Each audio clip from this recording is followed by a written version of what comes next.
예수님 시대의 유대교 랍비는 언제나 많은 제자들을 거느리고 있었습니다. 그런데 그들이 제자를 선별하는 기준은 매우 까다로웠다고 합니다. 즉, 랍비들은 그들이 율법에 비추어서 정결한 삶을 살아가고 있는지, 율법을 가르치면 잘 배울 수 있는 지적 능력이 있는지 등 그들의 자질과 잠재력을 아주 꼼꼼히 살폈습니다. 그리고 그 기준에 미치지 못한다고 판단되면 과감하게 탈락을 시켰습니다. 말하자면 철저한 엘리트 교육을 실시했던 것이죠. 그런데 그것은 현재 우리가 살아가고 있는 이 사회도 꼭 마찬가지가 아니겠습니까? 기업에서는 신입사원을 고용할 때 무작위로 뽑지 않고 그들의 스펙, 사회성, 성실성, 업무 수행 능력 등을 면밀히 살피고요. 정당에서는 시도당 위원장 한 명을 뽑을 때에도 후보자의 면면을 신중하게 살핍니다. 그리고 그와 같은 기준은 경제, 사회, 문화, 교육, 스포츠 등 모든 분야에서 그대로 적용된다고 할 수 있습니다. 하지만 예수님께서는 당신의 제자를 뽑으실 때 이 세상의 원리대로 엘리트 교육을 실시하지 않으셨습니다. 즉, 예수님은 그들이 얼마나 좋은 자질과 잠재력을 가지고 있는지 먼저 꼼꼼히 살펴본 이후에 그 기준에 충족된 자들만 선별하여 뽑지 않으셨던 것입니다. 그것은 제자들의 면면을 살펴보면 잘 알 수 있지 않습니까? 세상의 기준으로 볼 때 제자들 중에 그 누가 뛰어난 스펙을 가졌고 고매한 인격을 소유했습니까? 사실상 아무도 없지 않습니까? 예수님은 오직 당신의 선하신 뜻 가운데 주권적으로 제자들을 부르셨습니다.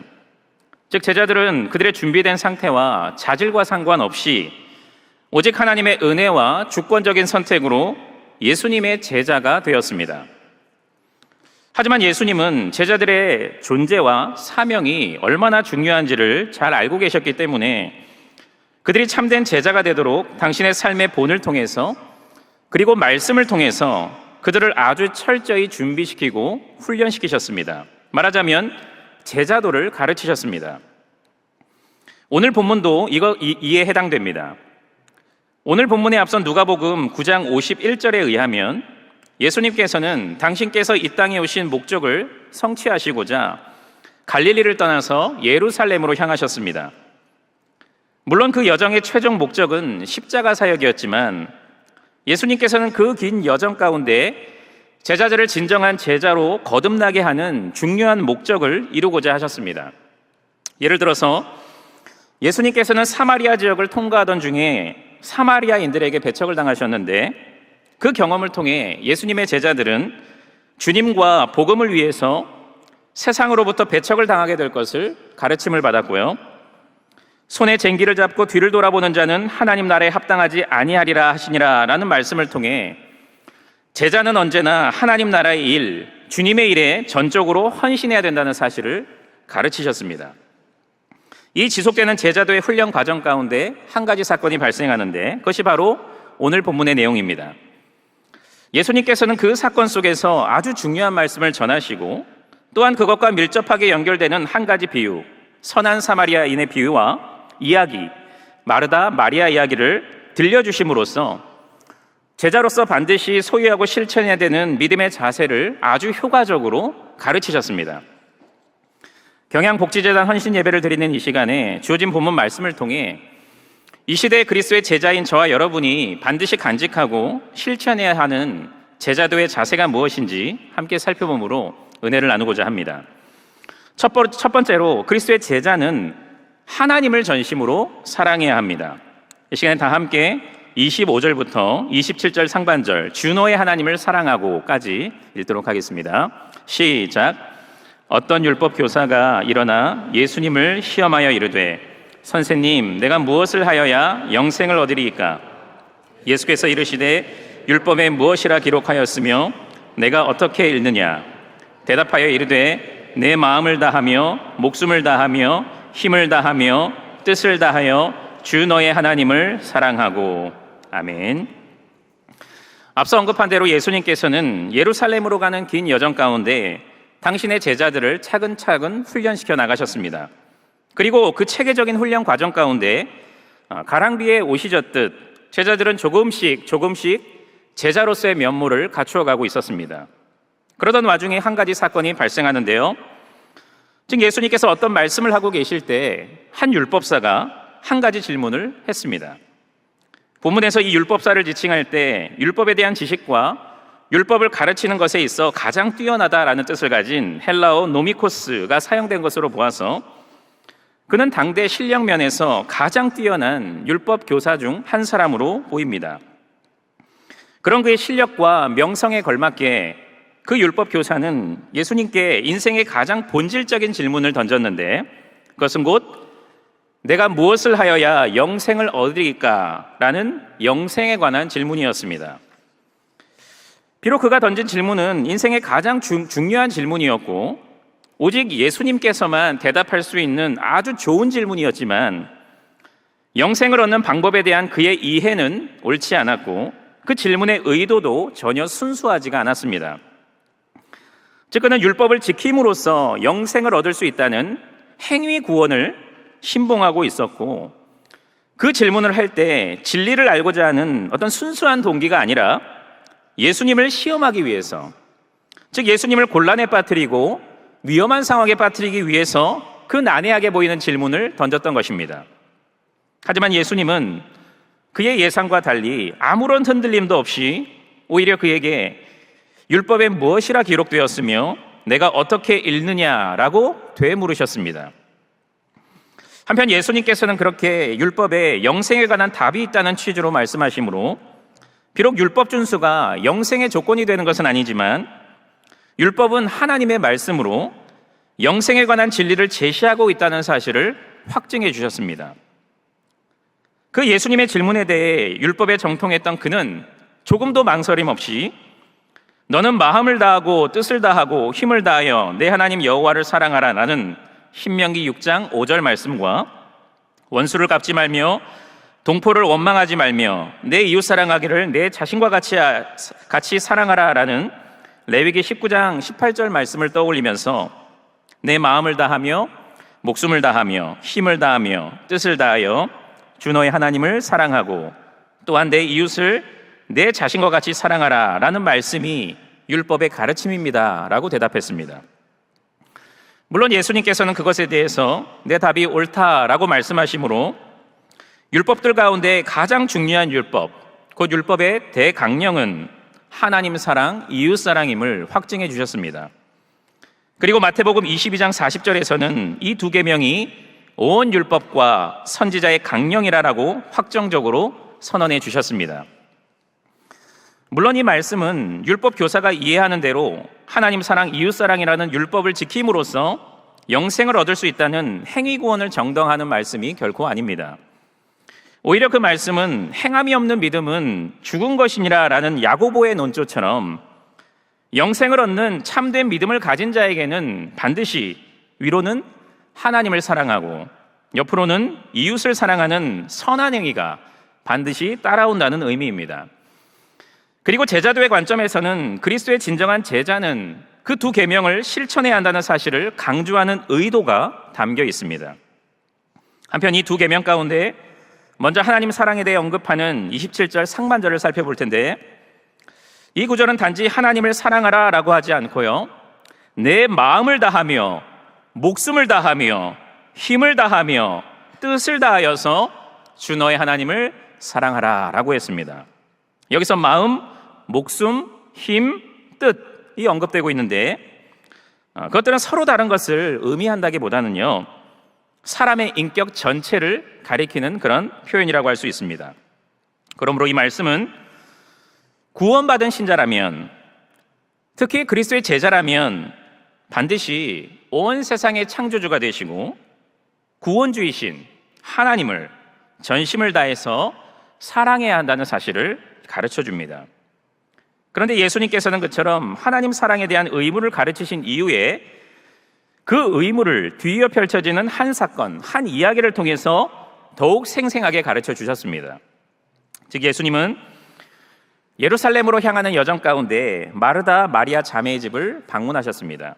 그때 언니 마르다는 분주하게 음식을 준비하고 있었고 반면 동생 마리아는 예수님 발 아래 앉아서 예수님의 말씀에 집중을 하고 있었습니다. 이에 예수님께서는 그렇게 오로지 당신께 온 마음을 쏟을 뿐만 아니라 당신의 말씀을 절대적인 진리이자 생명의 양식으로 받아먹는 마리아를 칭찬하셨는데, 그것은 다른 그 무엇보다도 하나님 그분 자체에 대한 사랑이 가장 우선시 되어야 하고, 하나님의 말씀을 통한 그분과의 친밀한 교제가 가장 중심이 되어야 한다는 것을 강조하신 것입니다. 이처럼 예수님께서는 하나님 사랑이 율법의 가장 중요하고 핵심적인 교훈이고, 예수님의 제자는 반드시 그 교훈에 따라서 하나님을 사랑하되 그분을 전심으로 사랑해야 한다는 것을 가르치셨습니다. 그리고 하나님 사랑은 반드시 말씀 중심의 삶으로 드러난다는 것을 말씀해 주셨습니다. 그리스도의 제자가 되는 것은요, 앞서 언급한 대로 인간 편에서의 요건과 자질에 달려 있지 않고 전적으로 하나님의 은혜와 주권에 달려 있습니다. 하지만 우리 주님께서는 일단 한 사람을 당신의 제자로 부르시면 그 사람에게 제자로서 가장 기본이 되고 제일 중요한 한 가지 자세를 먼저 요구하시는데, 그것이 바로 하나님을 사랑하는 것입니다. 우리 주님께서는 우리에게 무엇을 하라고 요구하시기 이전에, 즉 복음을 전하고 너희들 기도해야 된다, 이웃을 사랑해야 된다, 이웃을 섬겨야 된다, 이런 것들을 명령하시기 이전에 제일 먼저 하나님을 사랑할 것을 말씀하십니다. 더 구체적으로는 하나님을 사랑하긴 사랑하는데 마음을 다하고 목숨을 다하고 힘을 다하고 뜻을 다해서 하나님을 사랑할 것을, 즉 우리의 전 존재와 전 인격을 다해서 사랑할 것을 말씀하십니다. 왜냐하면 하나님을 향한 진실한 사랑 없이는 하나님을 위한 진정한 섬김도 결코 있을 수가 없기 때문이고, 그와 같은 섬김은 그저 억지로 쥐어 짜내야 하는 무겁고도 버거운 짐이 될 수밖에 없기 때문이죠. 그리고 물론 하나님께서는 그와 같은 섬김을 받아주실 리가 없습니다. 그것에 대해서는 예수님께서 디베랴 호수에서 물고기를 잡고 있던 제자들을 만나주신 이야기가 잘 가르쳐주고 있습니다. 예수님의 제자들은 그분께서 잡히시던 밤에 예수님을 배반하고 뿔뿔이 흩어졌습니다. 특히 베드로를 비롯한 몇몇 제자들은 사명의 방향을 잃어버리고 디베랴 호수로 가서 어부로서의 옛삶을 다시 시작하였습니다. 그런 그들에게 예수님께서 찾아가셔서 먼저 생선과 떡으로 그들의 배를 채워주신 이후에 물고기가 아닌 사람을 낚는 영혼의 어부로 복음 전도자로 다시 부르셨습니다. 그런데 그때 예수님께서는 당신을 3번이나 부인한 베드로에게 너 당장 반성하고 회개해야 된다 라고 다그치거나 앞으로는 어떻게 할 건지 어떤 새로운 다짐을 받지 않으시고 딱 한 가지 질문을 하셨는데, 그것이 곧 요한의 아들 시몬아, 내가 이 사람들보다 나를 더 사랑하느냐 라고 하는 질문이었습니다. 즉 사랑에 관한 질문을 하셨습니다. 그 질문이 떨어지자마자 베드로는 조금도 망설이지 않고 주님, 그러하나이다. 내가 주님을 사랑하는 줄 주님께서 아시나이다 라고 대답했습니다. 물론 그것은 그의 진심이었습니다. 비록 그는 한때 예수님을 부인했지만 그는 진정 예수님을 사랑했고 지금도 사랑하고 있었습니다. 그의 온 마음으로 예수님을 사랑하고 있었습니다. 그래서 베드로는 조금도 주저하지 않고 똑같은 대답을 3번에 걸쳐서 했던 것이죠. 예수님께서는 그렇게 베드로의 진실한 사랑을 확인하신 이후에 곧바로 내 어린 양을 먹이라, 내 양을 치라, 내 양을 먹이라 라고 말씀하셨습니다. 즉 예수님께서는 베드로에게 그리스도의 제자요 영혼의 어부로서의 사명을 또다시 부여하셨고, 무엇보다도 신약교회 설립에 있어서 아주 중요한 역할을 맡기셨습니다.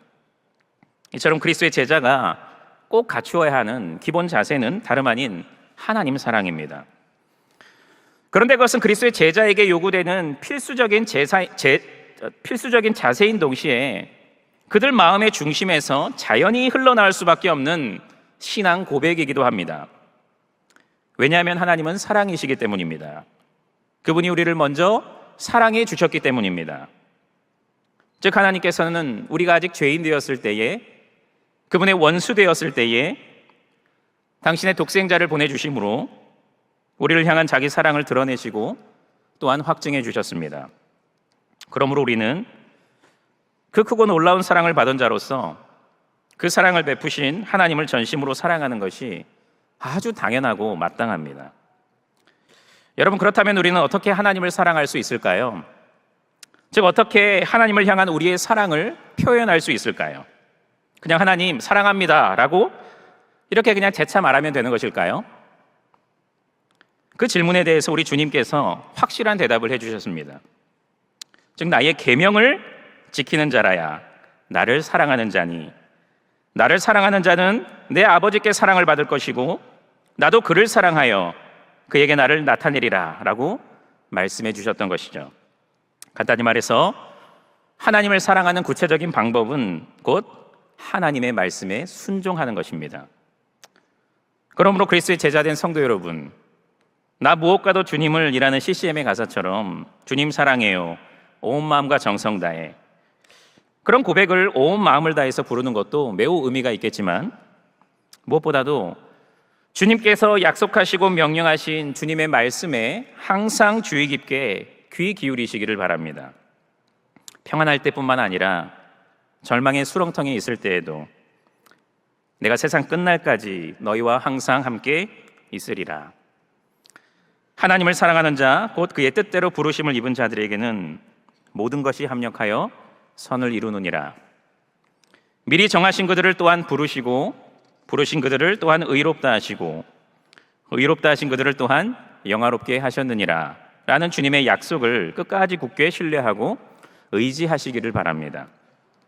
또한 내 귀에 달콤하게 들리는 말씀은 물론이고 내 귀에 좀 거슬리고 이 시대의 풍조를 거스르며 나의 출세길을 막는 것처럼 보이는 그 말씀까지도 내 발의 등이요 내 길의 빛으로 삼는 가운데 온전히 순종하시기를 바랍니다. 그러면 하나님께서 그렇게 믿음의 삶으로 표현하는 우리의 사랑 고백을 기쁘게 받아주실 것입니다. 그리고 우리를 당신의 충성스러운 제자로 인정해 주시고 우리가 당신의 제자로 더욱 충성스럽게 살아갈 수 있도록 하늘의 신령한 복과 땅에 기름진 것으로 우리의 삶을 풍성히 채워주실 것입니다. 그리스도의 제자답게 제일 먼저 그리고 가장 뜨겁게 우리의 창조주의자 구원주이신 하나님을 전심으로 사랑하고 그 사랑을 온전한 말씀 순종을 통해 표현함으로써 하나님께 영광 돌리고 그분의 충성스러운 제자로 인정받는 모든 성도님들이 되시기를 간절히 바랍니다. 둘째로 그리스도의 제자는 이웃을 나 자신처럼 사랑해야 합니다. 이 시간에 우리 누가복음 10장 27절 하반절 또한 내 이웃을부터 우리 28절까지 읽도록 하겠습니다. 자, 시작. 또한 내 이웃을 내 자신과 같이 사랑하라 하였나이다.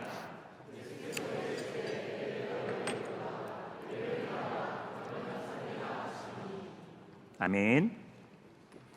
앞서 예수님께서는 영생을 얻은 자가, 특히 그리스도의 제자가 반드시 실천해야 하는 가장 핵심적인 율법은 하나님 사랑이다라고 가르쳤습니다. 한편 첫 번째 율법이 창조주 하나님과 그의 피조물인 인간 사이에 적용되는 수직적 차원의 율법이라면 예수님께서 곧이어 가르치신 율법은 인간과 인간 사이에 적용되는, 말하자면 수평적 차원의 율법이라 할 수 있습니다.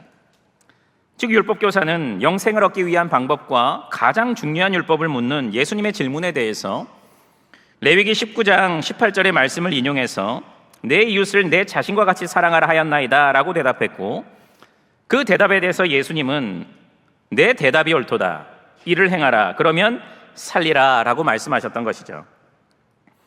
이처럼 신자가, 그리스도의 제자가 앞서 언급된 하나님 사랑과 더불어 반드시 실천해야 하는 가장 중요한 율법은 바로 이웃 사랑입니다. 한편 오늘 본문은 하나님 사랑, 이웃 사랑을 가장 중요한 율법으로 동시에 강조하면서도 하나님 사랑을 이웃 사랑보다 먼저 언급하고 있습니다. 그 이유는 하나님 사랑이 이웃 사랑보다 더 중요하기 때문이라기보다는 하나님 사랑이 율법의 제일의 근본 원리가 되고 이웃 사랑 실천을 위한 근거와 원천이 되기 때문입니다. 즉 하나님을 진정으로 사랑하고 그분과 바른 관계를 맺은 사람은 결코 이웃에게 무관심하거나 그들을 모질게 대하지 않을 뿐만 아니라 그들을 진정 어린 사랑으로 대하고 그들과 좋은 관계를 맺도록 노력하는 것입니다. 사도 요한은 요한일서 4장 20절부터 21절에서 그 원리를 아주 잘 설명해 주고 있습니다. 누구든지 하나님을 사랑하노라 하고 그 형제를 미워하면 이는 거짓말하는 자니 보는 바 그 형제를 사랑하지 아니하는 자는 보지 못하는 바 하나님을 사랑할 수 없느니라. 우리가 이 계명을 주께 받았으니 하나님을 사랑하는 자는 또한 그 형제를 사랑할지니라 라고 말하고 있는 것입니다. 신자가 형제를 사랑하는 이유는 하나님과의 관계성 속에서 이웃을 바라볼 때 그들이 신자이든 불신자이든 상관없이 하나님의 형상으로 지음받은 존귀한 존재가 되기 때문이고요. 하나님께서 이어주신 소중한 존재이기 때문이며 무엇보다도 그것은 하나님의 명령이기 때문입니다. 그런 관점에서 볼 때 이웃사랑을 실천하지 않는 것은 단지 이웃 간의 관계를 해치는 수평적 차원의 문제가 아니라 위로 하나님과의 관계를 해치는 수직적 차원의 문제이기도 합니다. 심지어 그것은 하나님을 사랑하지 않는다는 불신자의 표가 될 수도 있습니다. 그러므로 우리는 그들의 열매로 그들을 알지니라고 경고하신 예수님의 말씀을 항상 명심해야 합니다. 그런데 오늘 말씀을 보면요, 참 의미심장하게 율법은 이웃사랑에 대해서 명령하면서 단순히 내 이웃을 사랑하라 라고 이렇게 얘기하지 않고 내 이웃을 너 자신처럼 사랑하라 라고 했습니다. 그것은 자기 자신을 다른 그 누구보다도, 다른 그 무엇보다도 훨씬 더 강렬하고 뜨겁게 사랑하는 인간의 실존을 꿰뚫는 말씀으로 이웃에게 진정 최고의 사랑을 실천해야 한다는 사실을 강조합니다. 한편 성경은 이웃사랑을 실천하는 방법으로서 소극적인 방법과 적극적인 방법을 가르쳐 줍니다. 먼저 소극적인 방법은 로마서 13장 10절의 말씀처럼 이웃에게 악을 행하지 않는 것입니다. 즉 자기 스스로를 절제하고 통제해서 이웃의 건강, 생명, 존엄, 가정 그런 것들을 해친다고 판단되는 것은 그 어떤 것도 행하지 않는 것입니다. 또한 적극적인 방법도 있습니다. 그것에 대해서 여러 성경 구절이 자세히 증거하고 있지만 오늘 본문에서 예수님께서는 의도적으로 그처럼 이웃사랑에 대한 가르침을 주신 이후에 곧바로 한 가지 비유를 들려주심으로 이웃사랑 실천의 적극적인 방법을 가르쳐 주셨습니다. 그것이 곧 우리가 잘 아는 선한 사마리아인의 비유입니다. 이 비유에는 예루살렘에서 여리고로 내려가던 한 사람이 등장하는데 그는 그 여정 중에 강도를 만나게 되고 가진 것을 다 뺏기게 되고 강도에게 두들겨 맞아서 거의 죽을 지경에 이르게 되었습니다. 이때 얼마간의 시간 간격을 두고 한 제사장과 한 레위인이 그 길을 지나가다가 그 처량한 사람을 발견하게 됩니다. 그런데 그들은 하나같이 그를 피해 지나가 버렸습니다. 그들은 모두 성전에서 하나님을 섬기는 자들이었음에도 불구하고 매정하게 그를 버려두고 떠나가 버렸던 것이죠. 그렇게 신락 같은 삶의 희망이 사라지려고 하는 순간 한 사마리아인이 그 길을 지나갑니다. 그는 앞서 지나간 제사장 레위인과 달리 그 강도 만난 자를 불쌍히 여기면서 자신의 모든 것으로 그를 치료해주고 지극정성으로 돌봐주었습니다.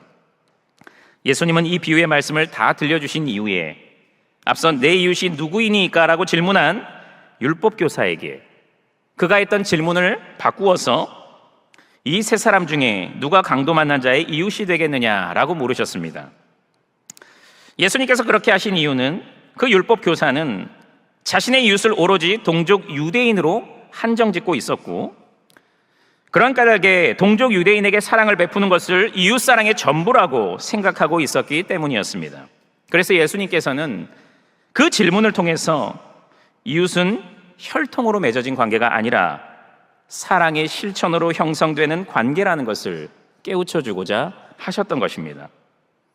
한편 그 율법교사는 예수님의 그 질문에 대해서 조금도 고민하지 않고 자비를 베푼 자니이다 라고 대답했습니다. 그러자 예수님께서는 가서 너도 이와 같이 하라 라고 말씀하셨습니다.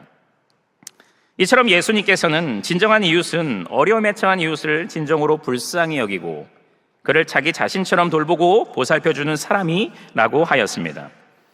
그리고 하나님의 은혜로 구원받은 신자는 특별히 하나님을 진정으로 사랑하고 따르는 그리스도의 제자는 언제나 진정한 이웃이 되기에 힘쓰되 위선적인 종교적인 행위가 아니라 이웃을 향한 진실한 긍휼과 그들을 돕고 섬기는 구체적인 선한 행실로서 그 사랑을 드러내야 한다고 말씀하셨습니다. 인간은 태어나면서부터 다른 사람보다 자기 자신을 소중하게 생각하는 자기애에 깊이 사로잡혀 있습니다.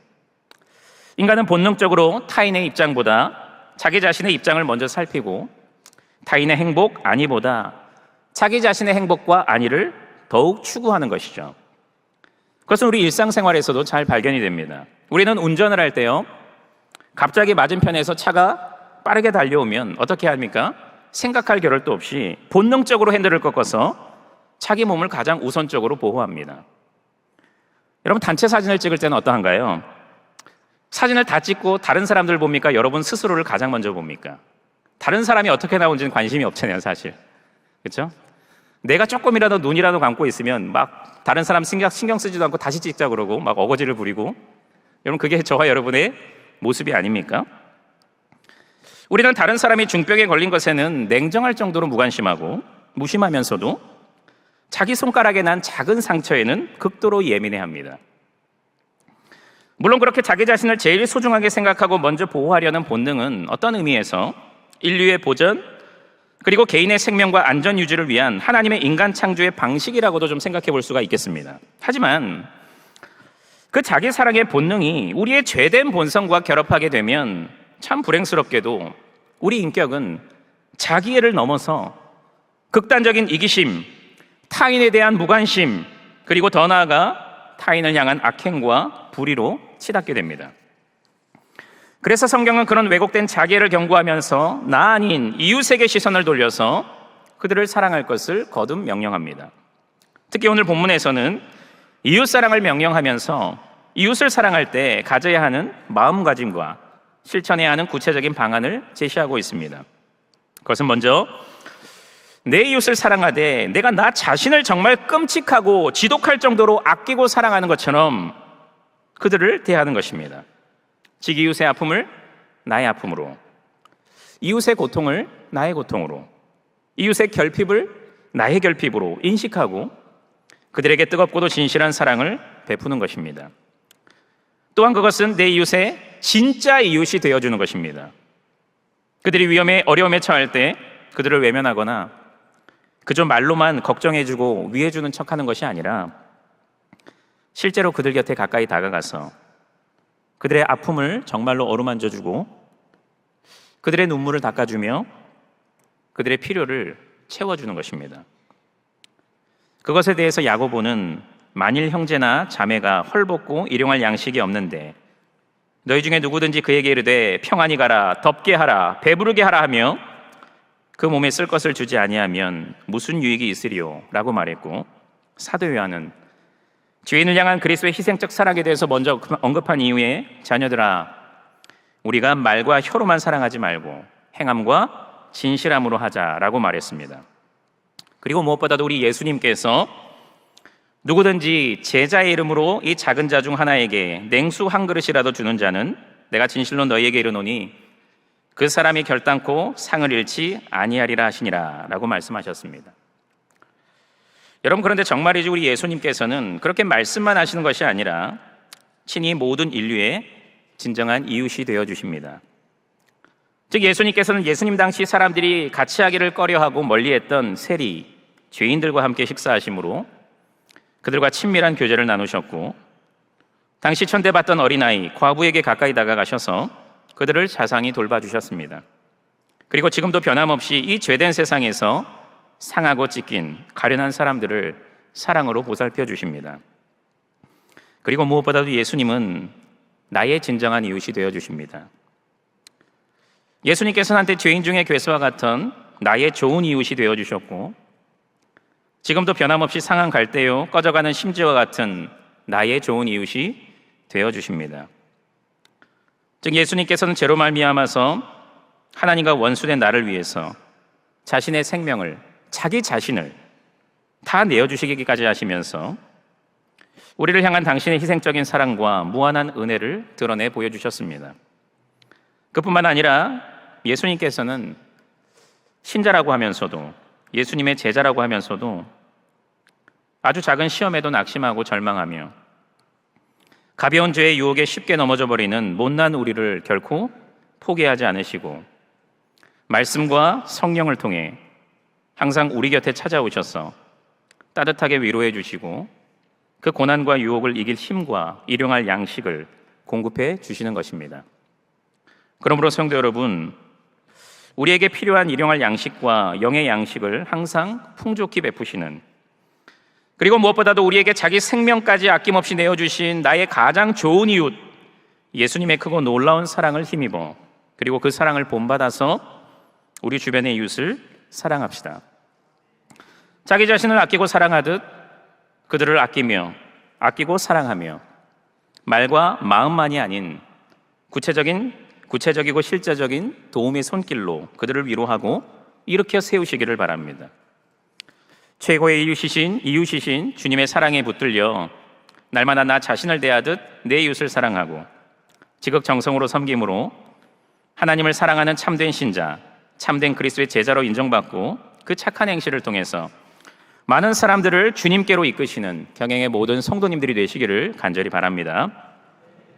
사랑하는 성도 여러분, 그리고 경양복지재단 헌신 예배를 맞이하여서 헌신을 재다짐하시는 경양복지재단 가족 여러분, 제자라면 모름지기 스승의 말에 귀를 기울여야 하고 그의 뒤를 따라가야 합니다. 제자라고 하면서 스승의 말에 귀를 닫고 그의 발자취를 따르지 않는다면 그것은 진정한 제자도라 할 수 없을 것입니다. 우리는 하나님의 크신 은혜와 주권적인 부르심으로 말미암아 하나님의 백성이 되었고 무엇보다도 그리스도를 따르는 그리스도의 제자가 되었습니다.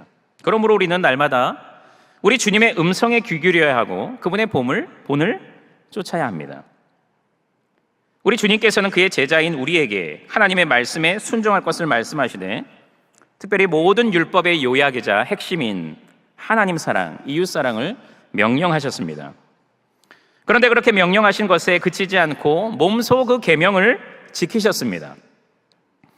예수님께서는 겟세마네 동산에서 기도하실 때 자신의 뜻이 아닌 하나님의 뜻이 이루어지기를 기도하셨고 전생애 동안 하나님의 뜻을 행하고 그분의 일을 온전히 이루는 것을 자신의 양식으로 삼을 만큼 하나님을 전심으로 사랑하셨습니다.